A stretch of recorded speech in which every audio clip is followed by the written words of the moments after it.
you can read in the papers or watch TV. If we were watching it, where love killed people. You know, picked up a butcher knife and cut their arms off or their heads off or something because they loved them so much they didn't want them to leave them. Which doesn't make a bit of sense. So try to think in your mind some of the circumstances, bring back some of the circumstances that you were faced with, and how were they handled? Because you all have had them, you've been tested. How did you correct them? You know, what T said a moment ago about don't tear pages out and, feel like you need to start over. You know, when you're sitting and talking to someone in conversation, like we sit and talk to you, we may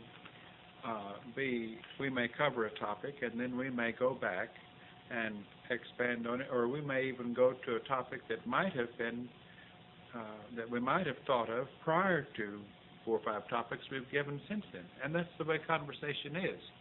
And if your book is that way, there's nothing wrong with it. You can, at any point, you can start saying, oh, by the way, I wanted to mention so-and-so and so-and-so and so-and-so and Just so-and-so. like you're talking. It has to have no chronology to it. It doesn't. If some of you are trying to make chronology, okay, but it's not important. It's what is in there.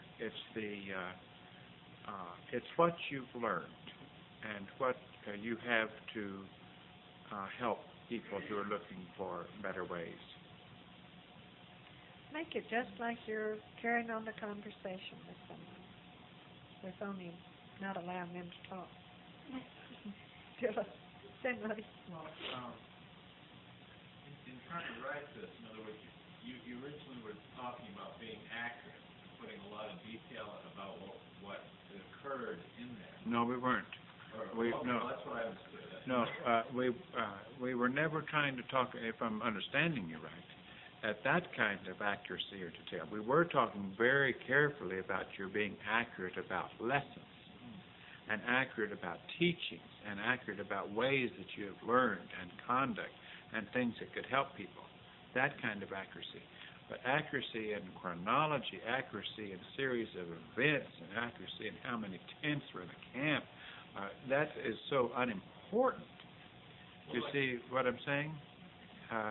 It's the thoughts, it's the understanding, it's what have you grown to know through the efforts that you have been through, and what has this, how has your thinking expanded? What do you know of the next level? What do you know of conduct of the next level? What have those lessons taught you?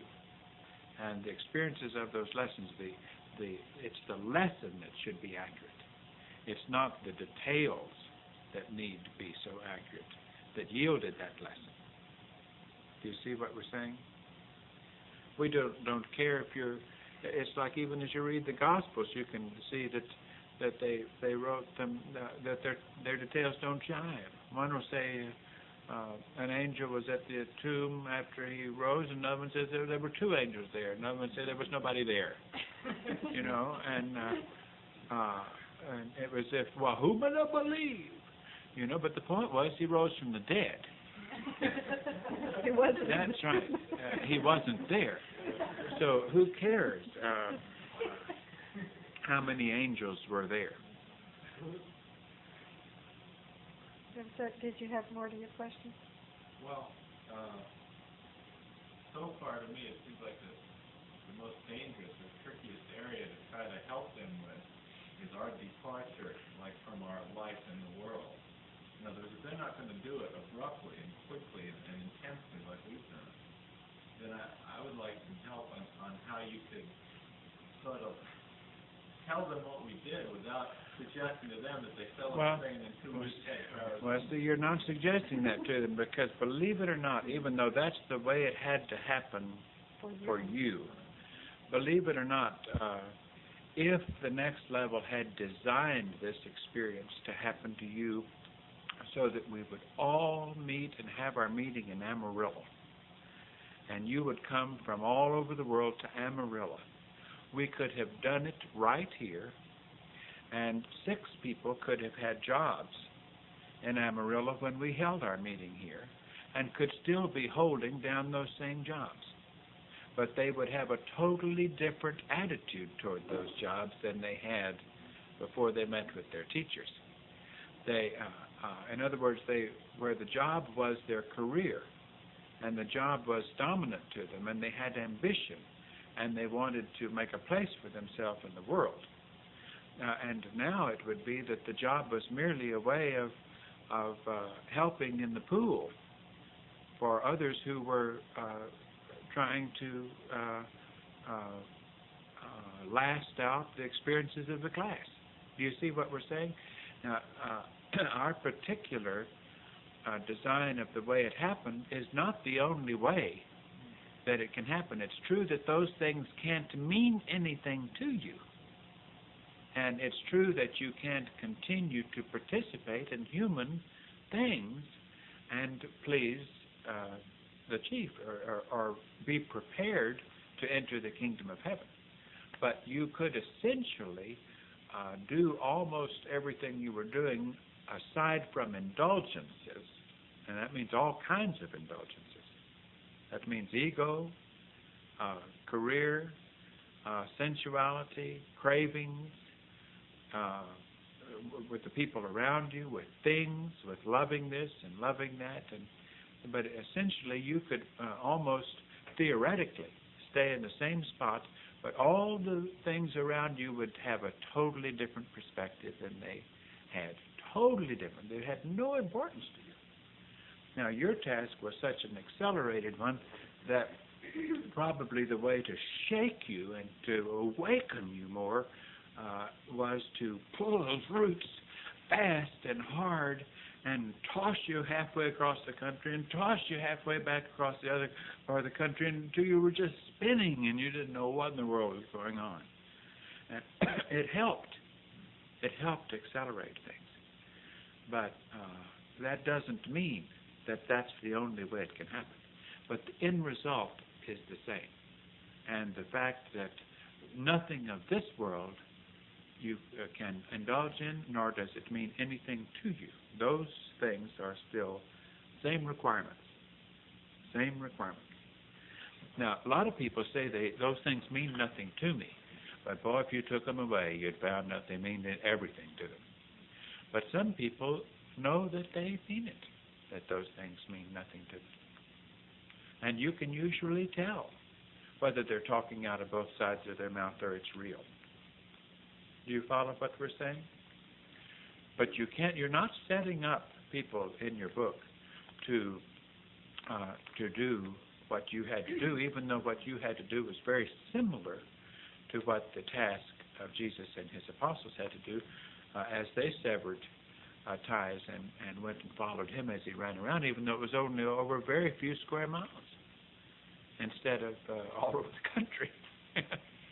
In a sense, you all could even help to explain the scriptures.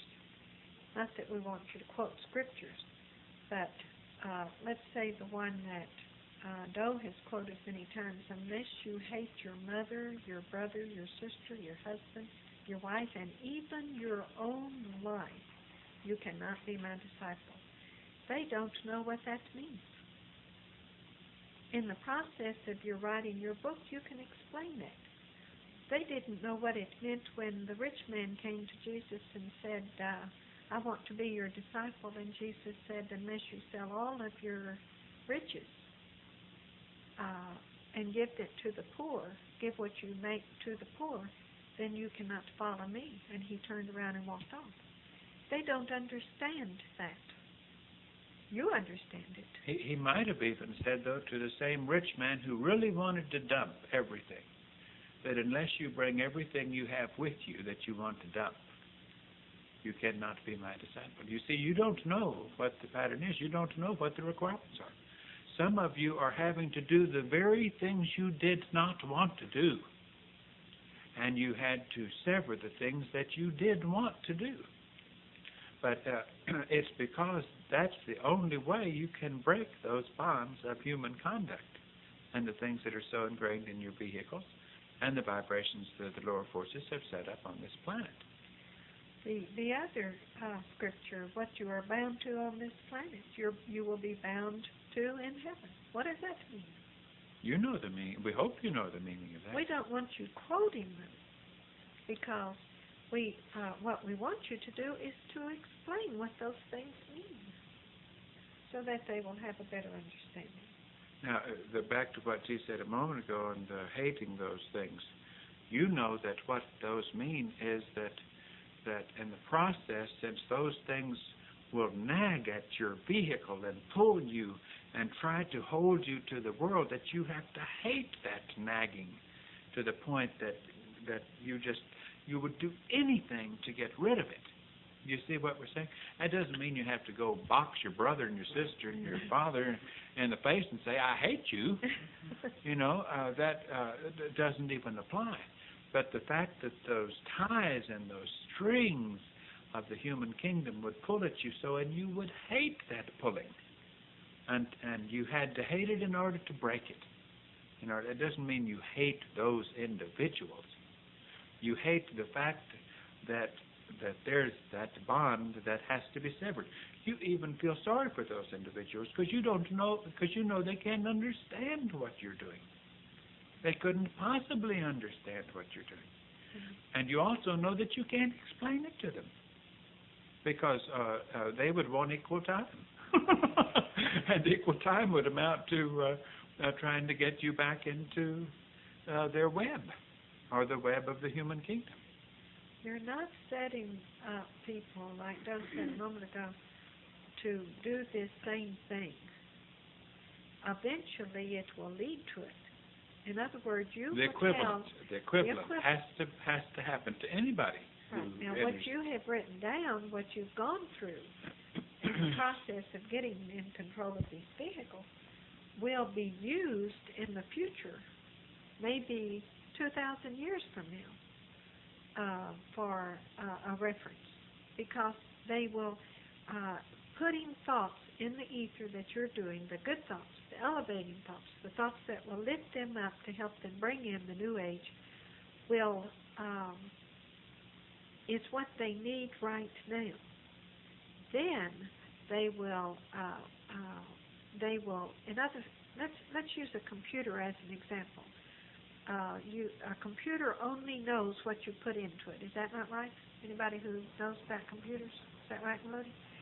You cannot expect that computer to know something that it has not been programmed to know.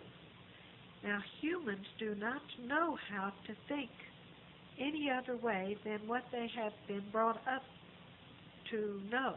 Right? That's right. Now, what you want to do, like we said a moment ago, is to give them a new way of thinking.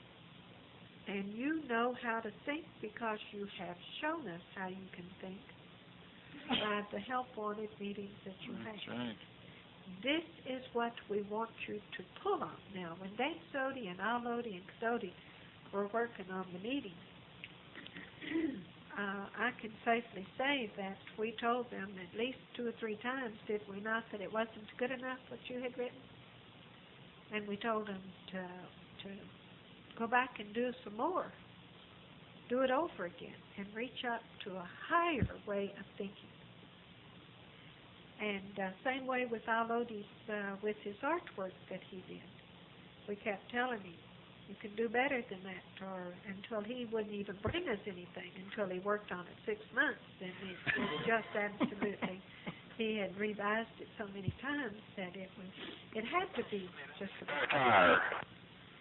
Now, we don't want you to sit down and talk about people leaving all behind and doing such and such. We want you to tell them what you have gone through, your experiences, so that when they read it, they in 2,000 years from now or 1,000 years from now, whenever it is that it's time for them to read it, they may read it before then, but it will not mean anything to them because they are not.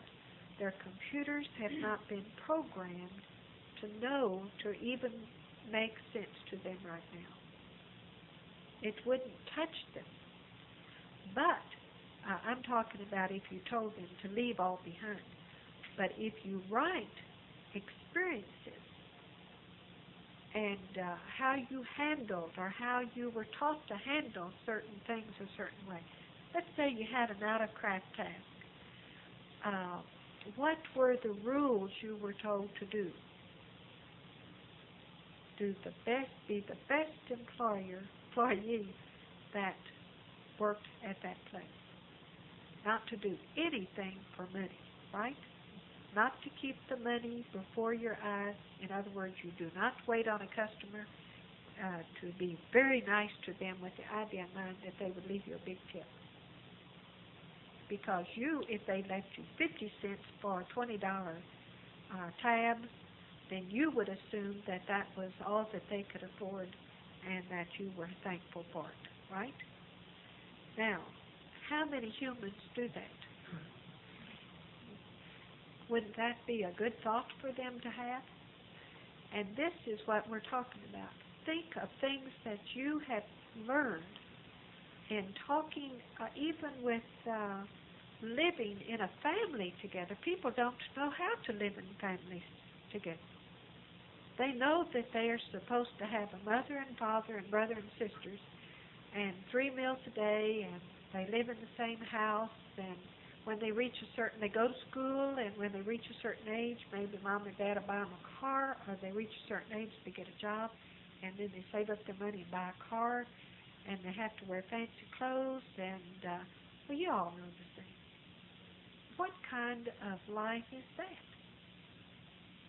Do they ever think for one moment how to please their mom and dad, or their brother and sister?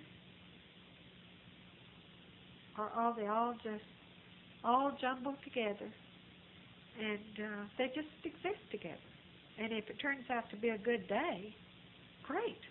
They're all in harmony. But how much effort did they exert to really be nice to each other? Now, what she's talking about is as individuals to individuals. That's right. When she says mother and brother. That's right. Just like you all have learned how to help each other in these help wanted meetings. But people do not know how. Very rarely do you see families that can sit down and really work out their problems where they can live in harmony with each other. They don't know how to live in harmony with each other. It's by accident that if they have harmony, it's accident. Or they blind their eyes. Yeah, Junior is such a cute little fella as he's smearing paint all over the wall. You know, that's a lie. They have to adopt these lies in order to fake happiness. This is what we want you to. We want you to leave things that will uplift people. And as we're talking right now, it's going up into the ether, and we hope that it will help. Everything is helping at this time. I want to correct one thing. Are you stopping? Yeah. I want to correct something I said about if the class had happened, if we had all been drawn to Amarillo. Because still the same things would have been true. Like instead of leading the people to believe through your book that the way to the kingdom of heaven is severing the root system the way your root system was severed, the thing still is true that as you desire only to please the kingdom of heaven, that you will have to go through the process of doing all the things you thought you would never have to do, liking things you thought impossible to like, disliking things you thought you couldn't be without. I mean, do you know what we're talking about? Every circumstance that you thought you would not be tested in, you had to be tested in those ways.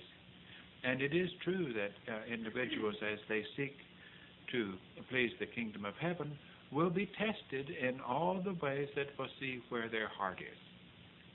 Because the Lord really wants to know. It does no good to tell Him. It doesn't do any good to say, I don't really need this, or that really doesn't mean anything to me. He will test you to see if you can stand behind what you say. And if he needs to take it away from you and you crumble under it, he'll prove that you did not mean what you said. But is he doing that to put you down or to show you up? No. He's trying to make an honest human out of you in the process. You see what we're saying? He's trying to make you see what you actually are and to correct the areas that you don't even recognize are flaws. And now that process is was the same for you, applies to all of them. Any who would seek to one day into the kingdom of heaven. This is extremely important. It should be put in your book. Because as soon as people begin to start, already things are being taken away from people. You can see that. Jobs where unemployment. They're being tested in those ways. They're being tested right now. And are they going to come back to the Lord? This is how the children of Israel were tested. They would promise the Lord, oh, come be our Lord and take care of us, and we'll look to no other God. And he would come to them and then insult him by saying, we want a king. Give us a king. Everybody else has a king. We don't have a king. And he says, what's wrong with me being a king? You're king. Oh, no, we want another kind of king. So they pick him out. They pick a king and just to please him. And then he knows that they will take their eyes off of him. And he lets them go ahead and do it, and they just forget about the king, that he is the Lord, and begin to worship the other idols and other gods, and he lets them go on and do it. They make their own bed, and they have to sleep in it. And what happens? Another city or a little nation will come over and slaughter some of them and take over, and then they have to serve those people that took over. And the Lord says, see, search right. Now, he also gives you things to test you. He doesn't just take things away to test you. Well, he just steps back. I don't think he takes away. He just steps back and lets you. Oh yes, but they will be taken from you in the process of your proving yourself. Do you see what we're saying? It's just like he will give a nation wealth and to test them, to see how they handle it, or to see whether they become greedy and they become reliant on it, to see if they can, what can they do then without it when he takes it away. When it says the Lord giveth and the Lord taketh away, it's the truth. But it's only to the, am I saying something wrong? No, I was just going to say something. Go ahead and finish. And in other words, it's for your sake that happens, because you can always end up the winner. You're only the loser if you cling to those things and you didn't take advantage of the fact that you're being tested. The worst situation you could be in is one of no tests, because that's zero growth. The best situation you can be in is multiple tests. Giving, taking away. Opportunities to prove yourself, to prove where your heart is, whether or not you care for anything in this world or you don't. Now, those same tests you all had to go through, you still go through daily. And everyone who seeks to reach the kingdom of heaven has to be tested in those ways. Do you know that in the Catholic Church that people pray to what they call St. Jude for things? Material things? I think we've bought a paper since we've been in the Denver area about 2 or 3 times. And since we've been there, and each time that we have done it, I've read the personal ads, and there were ads in there that said, "Thank you, St. Jude." Now, who in the sand hill is St. Jude? It's an idol. It's an idol. And that's who they're looking to. And so this is something else you can get into your little book. You see what we're saying? Do you see what he's saying? That is really blasphemous. in the name of goodness, to pray to some so-called saint for material things. Do you think the Lord would have you count bees and say out so many Hail Marys, Why would he do that? It doesn't make sense. He's not a... Now, you might write 10,000 times on a piece of paper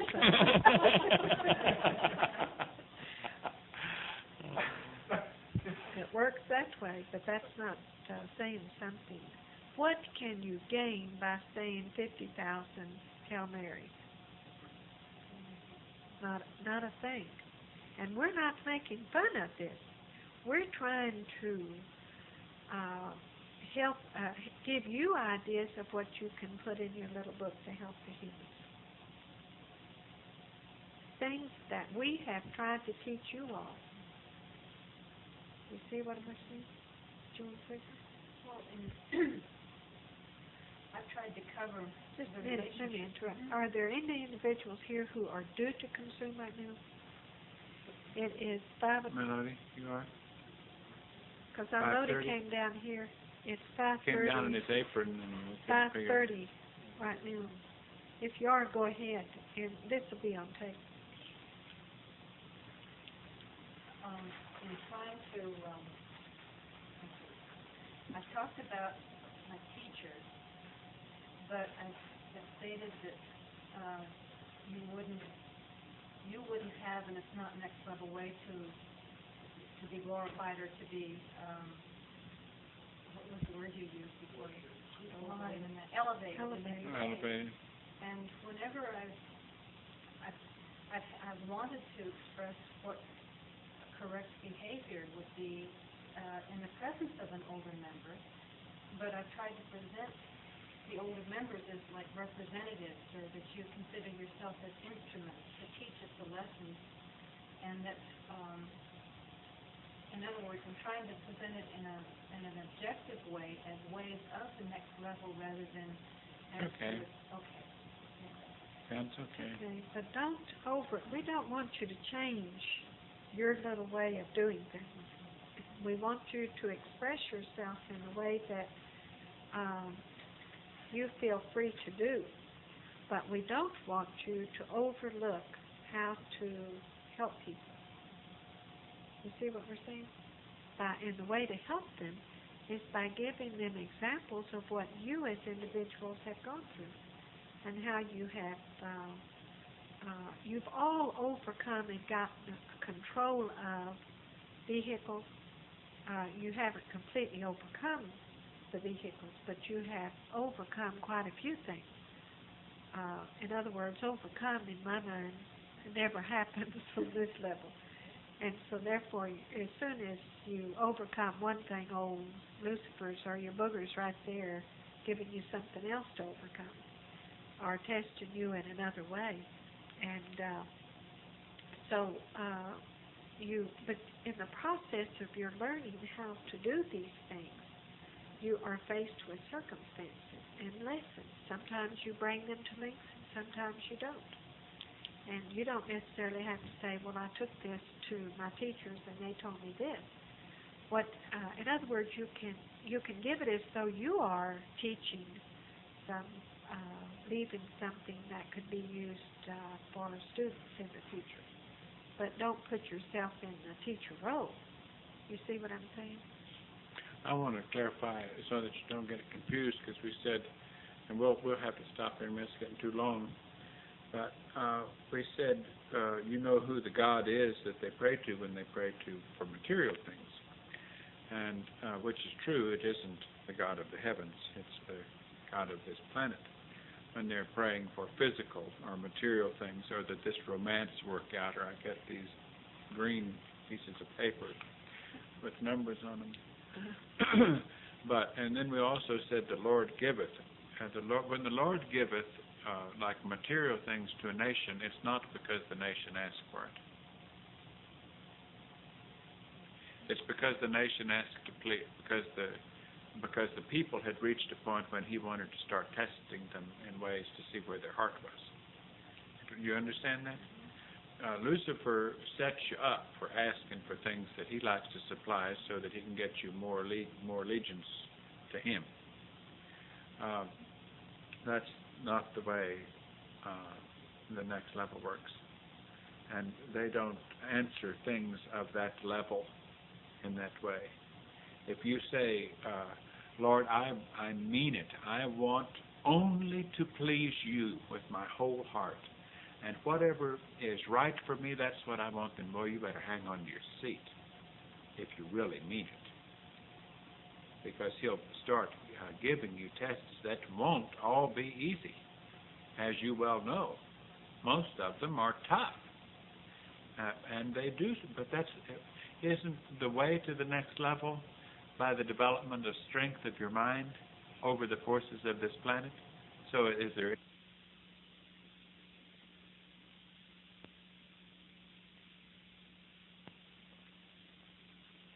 the next one?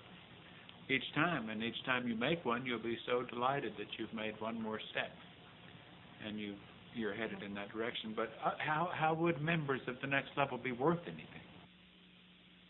Human kingdom, it will give them an incentive. That's right. And we're talking about you don't have to die to get there, right? That's right. And you don't have to, and you can't get there on the coattails of somebody else just because they hung on the cross and shed their blood. And this is what you're to clarify. Now, we know this tape is long, but we feel like it'll be good as a reference for you to help you in your book. Goodness, Think. I don't know why we got so wound up. Think when you write your book. Don't be satisfied with just letting words pour out without any meaning to it. If you write something and it doesn't sound just right, think about it before you go any further. And then go back and see if you can improve upon it. And then say, come on, man, give me some good old thoughts, you know. Yeah. And believe it or not, you'd be surprised how that knowledge is just stored up inside of you. Look at some of the Gospels, for example. I'm saying in retrospect, as you think about the Bible or the New Testament, not that you need to go look at them because you look at them and they get you off the track. But those books are very short books. Very short books. And they say an awful lot. So it's not the length of your book that is important. Okay? Don't feel like you have to write a whole lot. You can if you want to. That something you were saying earlier about trying to explain Scripture without trying to take every word in the Bible and every concept and rewrite the Bible.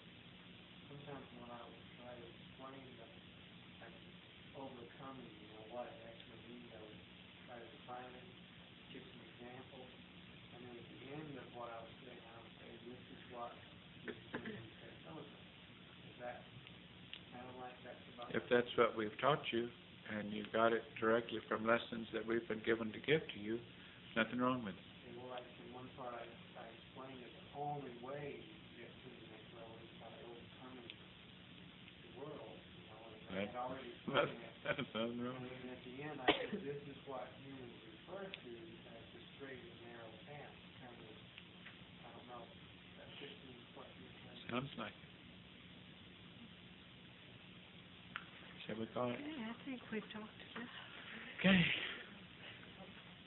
I know what we're doing right now. We're putting into the ether more thoughts on this order in which we wanted to do. Did you take that out? No. In other words, we feel like it's kind of helping you with your thoughts. When you all hold your meetings, your help-wanted meetings, you're putting thoughts because you're putting ideas into the atmosphere on how to be better. And you all have different little problems. None of you have the same problems. However, some of you say that you're learning a lot because what other people are dealing with, you find out that you are dealing with it and you know how to handle it.